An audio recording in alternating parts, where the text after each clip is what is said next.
This is what I love to do. I believe this is what I was born for, to come out here and reach the women that are working these streets, that are surviving, off of this means of living. You turn and go this way and go down the other way. Okay, let's go.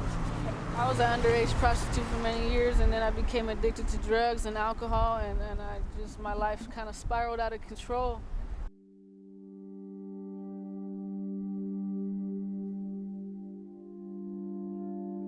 She's just walking back and forth. A lot of cars coming through our parking lot. John's picking up, just ladies. And it's a constant thing. If it's slow out here, they move over to White Avenue, and they're constantly moving back and forth, back and forth. And the pimps are always around them too? Pimps are always around here. We see them quite often. I think that's a pimp. Oh, there's one there. Yeah. Oh, he's looking. Turn. Go faster. Do you see it? Wait, sweetie, I got a bag for you. Come on. Why are you taking? Come on. Oh, come on. I got dinner and gift cards for you. She just said you need to leave. There's 4 pimps here right now. She says she has somebody watching over her? Yeah. Yeah, we can't be down here right now because we circled our vehicle way too much. It's insane how many pimps keep driving past slowly around us. Clearly they can tell that these people are messing with their business. They're kind of driving around us in circles in a very threatening way. Probably trying to scare you guys off, or just trying to figure out what's going on. There's nothing safe about prostituting, because at any given moment, your life could end. That night, we met Kiki. She works as a prostitute about twice a week. She says she has never had a pimp. She refuses to give up control. Has anybody tried to coerce you to work for them? All the time. All the time. At 32, she's older than most girls and says almost all of them are working for someone who takes their money and watches them 24/7. What kind of consequences are there to resisting to what a pimp wants you to do? Being beat, tortured, raped. They more so kind of like, they rape you from this part, not that part. You know what I mean? So it's like, it's very hurtful. This year alone, the human trafficking hotline in California has received over 2,000 calls and reported 705 cases. Last year, the number of calls was 4,100, with over 1,300 reported cases. I met with the FBI task force handling human trafficking. With so many ways of making fast money, I wanted to understand who becomes a pimp and why. Besides anybody who wants to make money, because I know a lot of people who want to make money who wouldn't go and enslave people.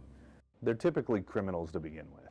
You know, you're found by law enforcement with a kilo of cocaine, you're done. You're found with, guns and trafficking guns, you're done. You're found with 4 girls in the car. Not only do those girls have to talk to law enforcement and somehow, cooperate with law enforcement, but you have to, build that case differently. Especially with younger victims of trafficking, the coercion and intimidation keep an impossibly tight grip, as happened to Brianna when she was 15 years old. Tell me how it all started, how you ended up becoming a victim of sex trafficking. So it all started when me and my friend, we would go online and kind of play around on the chat line. We thought it was funny, we thought it was innocent. Typical teenage girl stuff. Yeah. She met a guy who claimed to be an executive at some company, looking for someone to take out on dates. She told him her age, and he was okay with it. He picked her up in Sacramento and took her to the Bay Area. We, went to restaurants every day, bought me clothes. It was every girl's dream, to be wild away. And he made me feel like I was a princess, like, I could have whatever I wanted. Eventually, he asked for something in return. He would post her online, and she would have to have sex with strangers. I was feeling guilty because I left home. And so I was nervous. I'm like, how can I go back and tell my mom this now? And then I kind of, I was shocked. The years that followed were filled with violence, threats, and near-death experiences. She would see around 20 clients a day, or even more. The whole time I was with him, it was almost like I was brainwashed. I was so scared of stepping out of line, he would say, and that I kind of walked on eggshells. And one day, as she approached her 18th birthday, she finally woke up and ran away. It's hard for victims to take that step, even when they're not physically constrained. Fear and threats paralyze them, which is why California recently passed a law extending anonymity programs for victims of domestic violence to include human trafficking victims. That wasn't an option for Brianna at the time, and even though at first she had asked me to remain anonymous, she has since discovered the power of speaking out. Once I was able to get away from my exploiter, I started thinking, I want something better. I want something better. And the longer I was away from him, my dreams slowly started to come back. And through her entrepreneurship, she's now helping other survivors.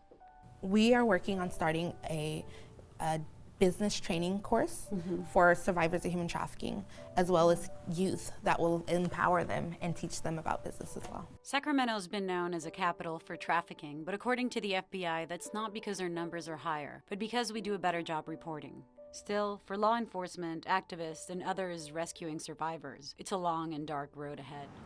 It's strong out here. The grip of the enemy is strong on these streets right now. So.